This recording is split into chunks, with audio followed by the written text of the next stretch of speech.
नमस्कार सर्वांना, श्री स्वामी समर्थ. मी स्वाती आपलं स्वामीचरण या यूट्यूब चॅनलमध्ये अगदी मनापासून स्वागत करते.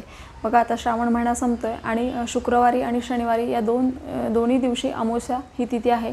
तर या अमावस्येला आपल्याला एक छोटासा मिठाचा उपाय करायचा आहे. तो उपाय काय करायचा आहे ते मी पुढे व्हिडिओमध्ये सांगणार आहे. आणि आता अमावस्येला आपल्याला काय करायचं आहे, आपल्या घराचं सफाई कशी करायची, आपल्याला कुठल्या अशा गोष्टी आहेत ज्या आपल्याला घरातून बाहेर काढायच्यात. कारण आता बघा, आपल्या श्रावण महिन्याची सांगता झाली. आता गणपती बाप्पांचं आगमन आपल्याकडे होणार आहे. आता वेगळे वेगळे व्रत वैकल्य सण येत आहेत. तर आपल्याला आपल्या घरातून अशा काही गोष्टी आहेत ज्या बाहेर काढायचे, ज्याच्याने आपल्या घरामध्ये खूप निगेटिव्हिटी तयार होत असते. तर ही होऊ नये यासाठी आपल्याला अमावस्येच्या दिवशी काय करायचं आहे, कुठले उपाय करायचे, तर हेच मी पुढे व्हिडिओमध्ये सांगणार आहे. बघा, अमावस्या ही तिथी शुक्रवार आणि शनिवार ही दोन्ही दिवस आहे. तर आपल्याला या दिवशी आपल्या घराची सफाई करायची आहे.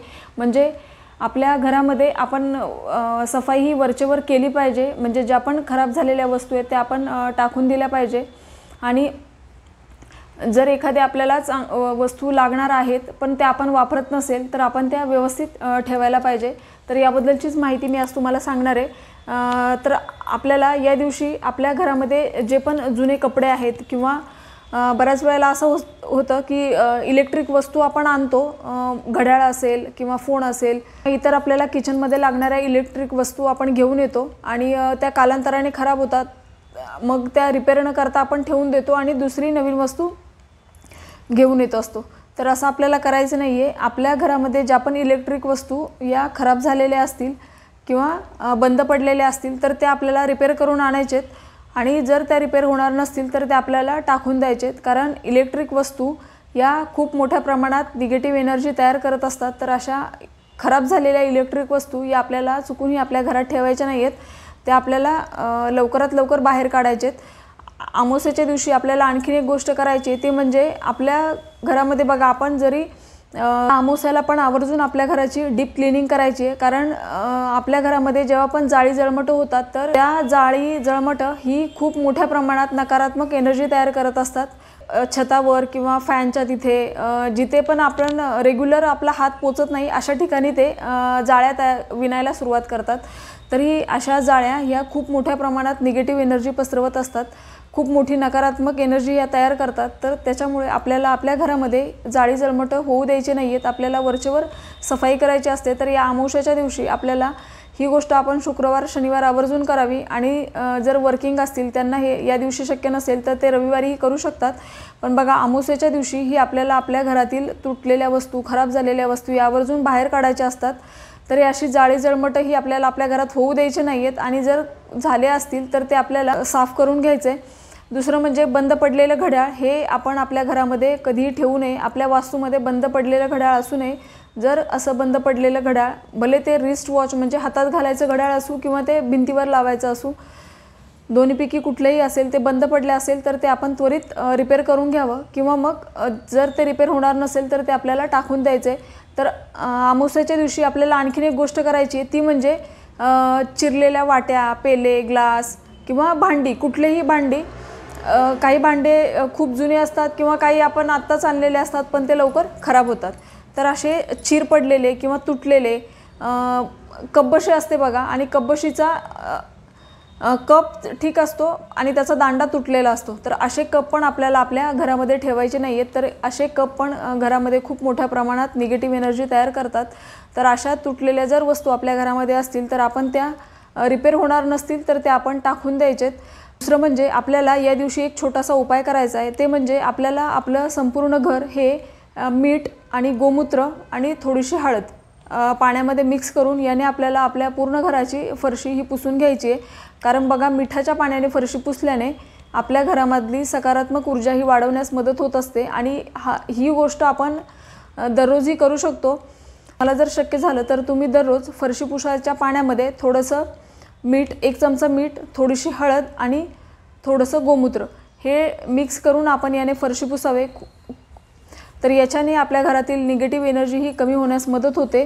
दुसरा एक मिठाचा उपाय आपल्याला करायचा आहे, तो म्हणजे आपल्या वास्तूमध्ये जर नकारात्मक एनर्जी जास्त असेल, वारंवार मुलं आजारी पडत असतील, ठरवलेली कामं वेळेत होत नसतील, तर आपल्याला एक छोटासा उपाय करायचा आहे. तर आपल्याला असा एक ग्लास घ्यायचा आहे. तुम्ही काचेचा ग्लास घेऊ शकता किंवा काचेचे बाउल घेऊ शकता. जर हे दोन्ही तुमच्याकडे नसेल तर तुम्ही प्लास्टिकची छोटीशी प्लेट्स येतात किंवा वाट्या येतात त्या पण तुम्ही घेऊ शकता. पण तुमच्याकडे जर असे काचेचे ग्लास किंवा बाउल असतील तर त्याच्यात आवर्जून हा उपाय करावा. तर आपल्याला काय करायचं आहे, अशा काचेच्या बाउलमध्ये किंवा ग्लासमध्ये मीठ भरायचं आहे आणि आपल्या प्रत्येक रूमच्या कुठल्याही एका कोपऱ्यामध्ये किंवा जिथे तुम्हाला ठेवणं शक्य होईल अशा ठिकाणी आपल्याला हे असं मीठ भरून बाउल ठेवायचं आहे. किचनमध्ये एक ठेवायचं आहे, हॉलमध्ये, बेडमध्ये, जेवढ्या पण तुमच्या घराच्या रूम आहेत त्या प्रत्येक रूममध्ये आपल्याला असा बाउल भरून ठेवायचा आहे. आणि असाच बाउल किंवा ग्लास हा आपल्याला टॉयलेट बाथरूममध्ये पण भरून ठेवायचा आहे. हा उपाय आपल्याला अमावस्येच्या दिवशी करायचा आहे. दिवसभरामध्ये तुम्ही करू शकता, कधीही शुक्रवारी करू शकता किंवा शनिवारी करू शकता. आणि आपल्याला याच्यासाठी जे मीठ लागणार आहे ते आपल्याला खडे मीठ घ्यायचं आहे, म्हणजे जे जाड मीठ असतं ते आपल्याला याच्यासाठी घ्यायचं आहे.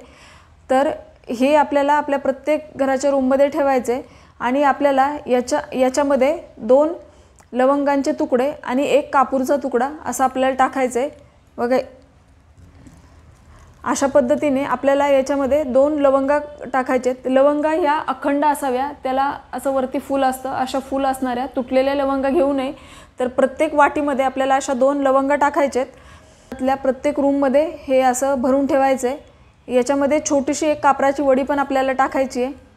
तर असं ठेवल्यामुळे आपल्या घरात जी पण नकारात्मक एनर्जी असते, निगेटिव्हिटी असते, तर ती कमी होण्यास मदत होते. आणि आपल्याला आवर्जून हा उपाय करायचा आहे. आता हे मीठ जे आपण अमावस्याला भरलं ते आपल्याला पुढच्या अमावस्याला परत नवीन भरायचं आहे. म्हणजे हे या अमावस्येला भरलेलं मीठ हे आपल्याला पुढच्या अमावस्याला बदलायचं असतं. बऱ्याच वेळेला या मिठाला आता पावसाळा आहे तर पाणी सुटतं, ओलं होतं.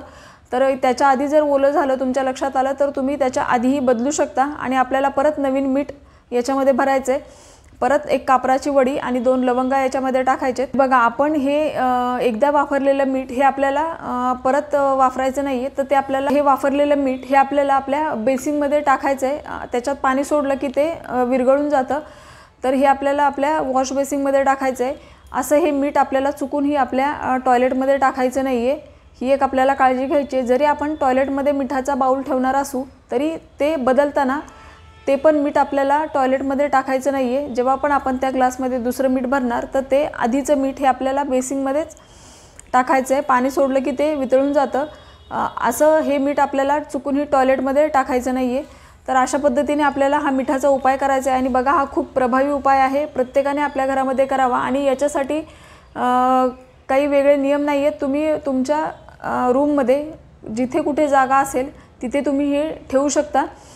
प्रत्येक रूममध्ये आपल्याला हे ठेवायचं आहे आणि हे टॉयलेट बाथरूममध्ये पण ठेवायचं आहे. तर अशा पद्धतीने आपल्याला हा उपाय करायचा आहे. आणि आपल्या घरामध्ये जे पण जाळी जळमटं झालेली असतील किंवा तुटलेल्या काही वस्तू असतील तर ते आपल्याला अमावस्येच्या दिवशी आवर्जून घराबाहेर काढायचे आहेत. कारण या अशा वस्तू घरामध्ये खूप मोठ्या प्रमाणात निगेटिव्ह एनर्जी तयार करतात. तर आणि आपल्याला पूर्ण घराची स्वच्छता करून घ्यायची आहे. कारण आता बघा, गणपती बाप्पांचं पण आगमन होतं आहे. पद्धतीने आपल्याला आपल्या घराची स्वच्छता करायची आहे. तर मी आशा करते माहिती आवडली असेल तर लाईक करा, शेअर करा, सबस्क्राईब करा. भेटूया अशाच एका नवीन व्हिडिओसोबत. तोपर्यंत सर्वांना श्री स्वामी समर्थ.